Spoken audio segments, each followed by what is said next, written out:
Uberaba é uma região fértil no artesanato. Diante dessa potencialidade, o Programa de Extensão da UFTM, Universidade Federal do Triângulo Mineiro, lançou um livro, um e-book, sobre a identidade do artesanato local. Quem coordenou a obra foi o professor Alberto Costa, que é doutor na área de educação, na linha de processos formativos, ensino e aprendizagem pela Universidade Estadual Paulista. Também é mestre na área de ensino de ciências e matemática e é professora adjunta do Instituto de Ciências Exatas, Naturais e Educação da Universidade Federal do Triângulo Mineiro. A Angélica, que está aqui conosco também, a Angélica Carvalho Lemos, ela é artesã, terapeuta ocupacional, pesquisadora na arte têxtil, idealizadora do coletivo Mulheres Herança Artesã em Uberaba, que participou do projeto, participou do programa e da construção do livro. Sejam muito bem-vindos, viu, professor Alberto, Angélica? Muito obrigado, Eva. E já me fala, professor, como que foi a construção mesmo, a idealização e como é que foi formatado esse livro que é importante para a nossa cidade? Primeiramente, Vacília, quero agradecer você e toda a equipe do seu programa. Muito obrigado por convidar nós, né, a participar dessa gravação. E a ideia do projeto foi fazer um mapeamento, né, e uma catalogação do artesanato que é produzido aqui na cidade de Uberaba, né? O que tem, por exemplo, e o que não tem, né? Qual a fonte de aprendizagem, a faixa etária dos artesãos que produzem, quem são esses artesãos, se são homens, mulheres, né? A porcentagem deles que está, né, produzindo nesse momento atual, né? Isso é passado de mãe para filho e essa parte intergeracional, né, que eu acho que é uma riqueza que a cidade apresenta. A pesquisa foi bem abrangente, né? Levantaram vários tópicos. E o que vocês encontraram de artesanato? Quais a variedade de artesanato que nós temos? Então, no primeiro momento, nós tivemos uma convocatória aberta aos artesãos. Essa convocatória aconteceu em novembro de 2020. O projeto Identidade do Artesanato de Tradição Cultural de Uberaba, ele foi aprovado no edital da UFTM, edital de Ensino, Pesquisa e Extensão. E a partir disso nós começamos a trabalhar intensamente, né, para que acontecesse o projeto, né? Lembrando também que o projeto ele ocorreu no momento de pandemia, então não foi tão simples desenvolver o projeto nesse momento de pandemia, né? Então nós fizemos a convocatória no site da universidade, site de outras instituições, da mídia local, a mídia televisiva também, né, nas redes sociais, e a gente conseguiu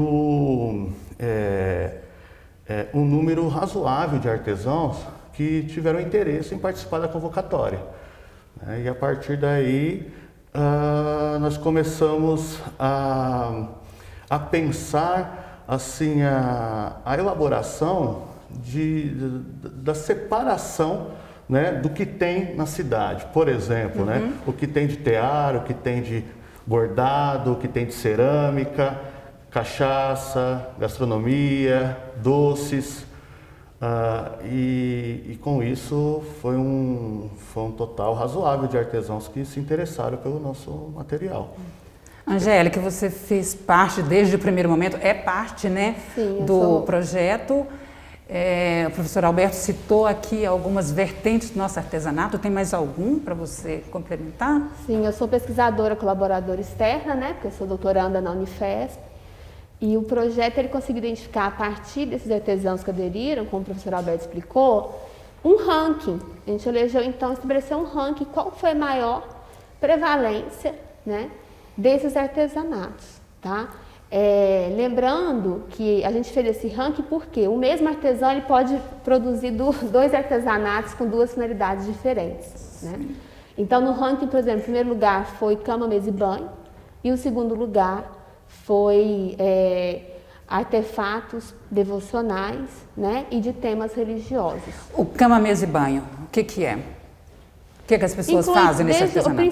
É o bordado? O principal que surgiu, desde o bordado, barrado de crochê, barrado de macramê, kits, né? Sobretudo eles pegam muito encomenda de enxoval para casamento, de enxoval para bebê, então entra muito nessa utilidade do lar. O segundo lugar do ranking, que foi o devocionais e religiosos, aí já tem uma maior amplitude, porque inclui desde esculturas, como o Aguimar Ceramista, que é a escultura do Francisco de Assis, desde bordados com as frases do Chico Xavier, tem também pinturas com aplicações de artesanato, da matriz africana. Então, a gente teve essa diversidade, né? Tanto na religiosidade, e isso é importante porque colabora, inclusive, para essa questão da tolerância e do respeito a diversas matrizes religiosas, e que isso também está expresso no artesanato, e também é uma forma de dialogar com uma cultura local. Se a gente pega o Chico Xavier, ele tem uma presença muito forte aqui, até como um dos pontos, recentemente usados como um dos pontos de atração turística, né? O memorial e outros pontos. Então, a gente percebeu e foi possível identificar que os artesãos e as artesãs, eles sim, eles tentam reproduzir na sua obra, expressar nas suas obras a identidade local. Quantos artesãos vocês conseguiram localizar e pesquisar? Então, nós estamos com uma amostra de 56 artesãos e artesãs. Pensando que o artesanato são as manualidades que você faz com a mão, as artes plásticas entram aí, né? Então, existe uma diferença. Vamos lá, né? diferença. Existe uma diferença porque, na verdade, a gente tem que fazer uma separação, né? O que é arte e o que é artesanato. Sim. Né? Porque o artesanato em si, ele é produzido para ser utilizado dentro da sua casa, geralmente, né? E fora também. Arte plástica, não? Arte plástica não? Você não usa dentro de casa, na sua sala? Eu pensando na arte, ela vem mais no sentido de ficar como objeto de decoração, né? Então, quando eu penso nessa separação, eu vejo que a arte, ela está como um objeto, né? Uma peça que serve para poder ser admirada, decorar o ambiente, né? Diferentemente do artesanato, que tem uma outra proposta, né? Mas quando você pensa no artesanato, professor, que ele faz um quadro de bordado, que ele vai para a parede, ele vai para a ornamentação, ele vai para escritórios, ele já... Sim. Como é que configura? Eu acho essa conversa assim bastante educativa até. Inclusive no livro, depois é interessante, até pelo tempo do programa, para a gente explanar mais, no livro tem um capítulo, Mãos Felizes, que é do professor Fernandino, da Escola de Belas Artes da UFMG, e no livro ele explicita muito bem essa questão do encontro do artesanato com a arte, inclusive a importância, a relevância das pessoas também não colocarem tudo junto, como se fossem sinônimos, porque não são, né? A própria questão, como o professor Roberto da decoração, no sentido assim, a gente não está reduzindo a arte à decoração, não é isso.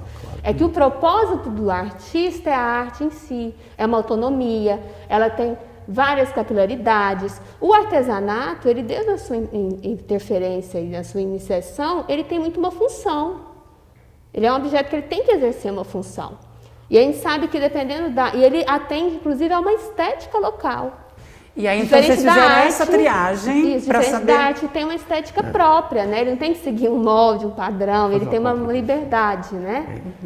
Por ser artesanato, pelo menos na literatura, ele é considerado uma arte menor muitas vezes. E é ruim isso, não é? Eu acho que o próprio e-book já traz esse trabalho de pesquisa, já dá uma valorização. Sim, né? Claro. A ideia principal foi fazer a valorização, né, do artesanato e do artesão da cidade de Uberaba. Mas essa ideia de deixar, por exemplo, o artesanato como uma arte menor, isso é fato. Isso você encontra em todos os lugares, nas referências, né? Isso está estampado nas revistas, nos artigos, nos livros, né? E nós, na elaboração desse projeto, nós pensamos, vamos fazer diferente, né? Nós vamos pegar pessoas das artes plásticas, por exemplo, como a Angélica comentou, o Fabrício Fernandino, que tem esculturas, por exemplo, na Argentina, tem esculturas na escola Belas Artes. Da Belas Artes, né, lá da UFMG, na Faculdade de Engenharia. Assim, então, a gente pensou nessa proposta, essa conversa, né, do conhecimento tradicional com o conhecimento científico, né, a gente fazendo essa conexão e com isso fazendo com que a Universidade Federal do Triângulo Mineiro consiga essa aproximação, né, entre a comunidade interna e externa local, né, fazendo com que tenha essa conversa, né, tenha esse feedback também, né, dos artesãos para a universidade, da universidade para os artesãos, e a gente conseguir trazer esses artesãos para a universidade, que é um dos focos também, né, e do nosso projeto. Um outro ramo seria essa questão da arte, artesanato, para clarear. Sim, é importante. Um braço muito importante que tem sido defendido é a questão então do artesanato enquanto uma das expressões da arte popular. E aí, né, particularmente, eu estou essa premissa... Todo o artesanato. Na arte popular. Enquadrado na arte popular. Aí a gente concorda que dialoga muito forte, porque não sai dessa dicotomia arte e artesanato e, ao mesmo tempo, continua carregando a expressividade cultural e intergeracional e regional que um artesanato carrega. Então, a arte popular, se fosse... Né, Sim, e professor Alberto... esse feedback que você falou, ele já está existindo com a comunidade do artesanato local? Correto, Vacira. Está acontecendo por meio do projeto, né? Ele iniciou, na verdade, com o programa Interfaces entre Artes, Ciências e Matemática da UFTM, que eu sou coordenador, né? Então, no primeiro momento, já estava sendo proposto algumas atividades, né, de cultura popular, de arte popular dentro da universidade, né? Por exemplo, nós tivemos uma exposição de literatura de cordel, o professor de Francisco, que é da Unesp de São Paulo, né? Nós fizemos uma parceria com o CEDAP, que é o Centro de Documentação de Apoio à Pesquisa em São Paulo, e foi disponibilizado aproximadamente 250 cordéis produzidos no Nordeste, né, que nós fizemos uma exposição dentro da universidade. Então já começou ali uma aproximação, né, com a cultura popular, né? Então o programa Interface já vinha inserindo estas questões. A partir daí, o projeto Identidade, ele é vinculado dentro desse programa Interface, tá certo? Então ele faz parte, né, dessa conexão, né? O programa Interface é mais amplo, ele trabalha com arte abstrata, por exemplo, né?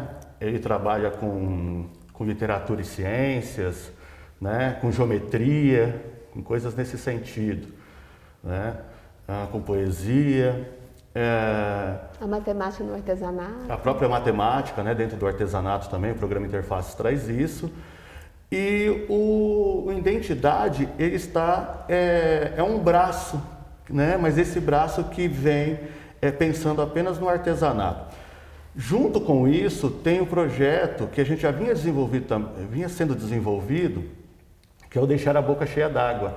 O projeto Deixar a Boca Cheia d'Água, ele é um projeto que é desenvolvido na Associação Comunitária de Artesanatos e Doces Caseiros de Peirópolis, né?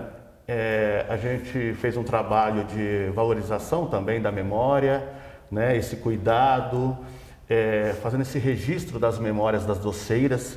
Então a gente iniciou ali, né? Quando a gente pensou nessa questão do artesanato, né? Então eles produzem os doces artesanais, sem conservantes, e a proposta foi amadurecendo, né? Quando saiu esse edital, que contemplavam 4 linhas de pesquisa, e uma delas era o patrimônio cultural. E o que te chamou a atenção para fazer esse trabalho aí do Esse artesanato? trabalho é um trabalho que já vem sendo pensado há muitos anos, né? Muito tempo já. E ele vem sendo elaborado da seguinte maneira, né? Nós temos que ter esse olhar atento para o que é produzido no local, né? Na cidade. Porque além da cultura é uma fonte de renda, né? Sim. Produção de renda. Sim, dentro no próprio e-book foi evidenciado isso, né? Tem a questão da geração de renda, tem a questão da fonte de aprendizagem, tem a questão da faixa etária das pessoas, né, que produzem nós conseguimos catalogar de 25 a 80 anos. O gênero, então, a produção aqui na cidade, mais de 90% são mulheres que produzem. Então tem uma quantidade assim, bem interessante de mulheres que produzem na cidade, né, muito mais que homens, né? Angélica, e o conteúdo, ele foi escrito por várias pessoas? Sim, o professor Alberto, que é o organizador da obra, né, vou falar de forma breve, depois ele complementa.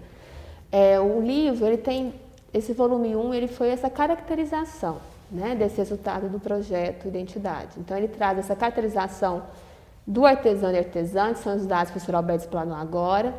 Depois ele traz um capítulo também com a mulher artesã, que é a professora Fanny, também do Departamento de Letras da UFTM, né? Traz sobretudo esse dado da questão de ser mais de 90% de mulheres, então, mulher artesã. Tem o professor Fernandinho da Escola de Belas Artes da FMG com Mãos Felizes, então ele vai trazendo essa questão do diálogo entre a arte e o artesanato. Tem também o Aguimar, que é um ceramista, né, do Ateliê Alma, Livre Mineiro de Arte de Uberaba. Eu também estou com um capítulo que é a solidariedade intergeracional. Então, isso já traz que o projeto ele tem esse olhar de ser um ponto de encontro, né, entre artesãos, pesquisadores, educadores, dialogando juntos. Então, quando você coloca numa mesma obra, no mesmo livro, desde um pesquisador da Belas Artes e também um artesão com um capítulo, você também está valorizando a voz desse artesão e não somente outros falarem por eles, né? E agora, foi o lançamento, né? Um lançamento presencial e um lançamento online. Sim. O que vocês pensam nessa repercussão? O que a universidade, o programa vai trabalhar? Então, Vacira, o que nós temos agora foi o lançamento na sexta-feira, lá no Auditório Safira da UFTM. Foi muito interessante, que teve a participação dos artesãos e das artesãs. Eles tiveram vozes, né? Eles falaram das obras, né? Quem compõe esse primeiro volume, nós separamos algumas obras, né? Essas obras estão no e-book e os artesãos comentaram a respeito das obras que foram publicadas ali no livro, né? E estamos já trabalhando para o volume 2. Né? Então, o volume 2 vai ser um e-book também e teremos também o livro físico com a parte iconográfica, né? Das fotografias, né? Das obras. Nós temos um material bem robusto, temos um material bem interessante. Vai ser um livro que vai ter uma boniteza, sabe? Tem previsão para... Então, nós pretendemos terminar ele até o segundo semestre. Para 2023, é bem provável que ele seja publicado. Bom, amparando no que você disse anteriormente sobre a força feminina, né? Você destacou aí 90% de quem carrega o artesanato por aqui, de quem produz. O que você atribui isso? Eu atribuo que, assim, tem muita coisa para ser feita, sabe? Primeira coisa que é importante a gente comentar, Vacira, é que a cultura, ela está na Constituição, né? Ela está no artigo 215 da Constituição. Então, a cultura tem que ser valorizada, né? O Estado tem que trabalhar na promoção da cultura. Não tem como a gente deixar a coisa desandar, digamos assim, né? Tem que ter políticas públicas, né? Que trabalham em prol do artesanato, em prol da cultura em geral, das artes, né? De todas as artes, né? Tem que ter essa valorização porque a cidade precisa. A cidade precisa. E como estão essas políticas públicas? A cidade precisa da atenção, sabe? Nós precisamos caminhar na cidade. Nós precisamos de uma cidade mais bonita, uma cidade mais arborizada, uma cidade que dê vontade de caminhar por ela, sabe? Então, essa é uma das grandes discussões em torno do mundo, quando falam em cidades. Você quer ter uma cidade educadora? Todo mundo quer. Mas e aí? Sim. O que fazer para essa cidade ser educadora? Quem fazer? Né? O que fazer para essa cidade ser educadora? Precisa de uma série de investimento de políticas públicas. E a questão cultural é fundamental. né? Ela está inserida nesse contexto. Nós precisamos de cidades com música funcionando, né? Com movimentos culturais de música, arte, cinema. Precisamos de todas essas artes. E do sobre o artesanato. olhar de vocês aí, como que está Uberaba? Tem muita coisa para ser construída, né? Está engatinhando, né? Tem muita coisa para ser construída. Acho que a gente está precisando de uma revolução cultural, digamos assim, né? No sentido mais amplo da questão, né? Eu acho que em vários lugares, né? Claro que isso, não estou falando só de Uberaba, tem muitas cidades que precisam também, mas estamos precisando de um olhar mais atento para as questões culturais, porque é geração de renda, né? Todo mundo ali trabalha com a aparelhagem, né? Os transportes, todo mundo ganha, né? Quando a cultura funciona, né? E não é só o artista, não é só o artesão, é todo mundo, né? O pessoal que vende uma pipoca, um cachorro-quente, né? Um refrigerante, uma cerveja, todo mundo ganha. Então a gente tem que ter um olhar mais atento a essas questões, sabe? E querer sufocar isso é ruim, né? Jogar isso para a periferia e abafar não dá certo. E qual que é a proposta, então, depois dos estudos aí, que continuam ainda as reflexões sobre esse livro, né? De tirar de dentro do quintal da casa esse artesanato? Isso nós estamos estudando, né? Isso está sendo estudado, né, Angélica? Nós estamos pensando o que pode ser proposto, né? Nós estamos analisando para vir com uma proposta mais interessante. Eu acho que a própria questão do livro ela contribuiu, porque quando a gente foi fazer a primeira etapa, Vacira, que foi uma pesquisa de revisão bibliográfica integrativa sobre o que tinha de publicações e divulgação do artesanato de Uberaba nos últimos 10 anos, a gente acabou andando um pouco mais, né? Foi de 2000 a 2020, e nós vimos uma lacuna, para não dizer uma escassez assim, de publicações do artesanato de Uberaba, mas que também abordassem o artesão. Então a gente vê que as publicações, os próprios eventos, eles têm uma tendência de enfocar no produto, no objeto artesanal, mas não aparece quem faz, né? A etiqueta não está quem faz. Então, quantas vezes o artesão contribui para uma exposição, produz as peças e o nome dele ali, o nome, o breve histórico, o mini bio, isso não aparece. E uma das estratégias que a gente definiu no projeto é que isso tem que aparecer. Então, uma forma desse artesão ser visto e artesã é essa etiqueta carregar também essa mini biografia dele. Porque quando a pessoa adquire um produto artesanal, ela tem um outro mecanismo simbólico, né, e memorial que conecta ela com aquele objeto. Quantas vezes em feiras a pessoa escolhe um objeto e fala assim, nossa, eu lembrei da casa da minha avó. Né? Então te retoma a infância. É uma memória boa. Te retoma a lembranças do seu espaço cultural, das suas vivências. Então, por que não também contar? Quando você compra um pano bordado, um vaso, ele te conta que aquele artesão, ele carrega isso de várias gerações, aprendeu com os avós, com os familiares. A matéria-prima dele é local, né? Ou mesmo se ele tem que buscar em outro lugar, mas é manual.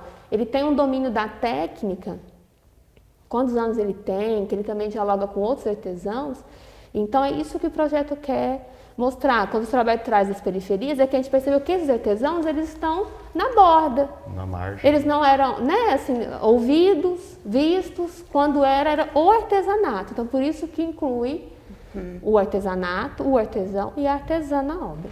Além desse livro sobre a identidade cultural do artesanato em Uberaba, o programa Interfaces da UFTM tem um círculo de cultura com a programação para formação e capacitação para os artesãos.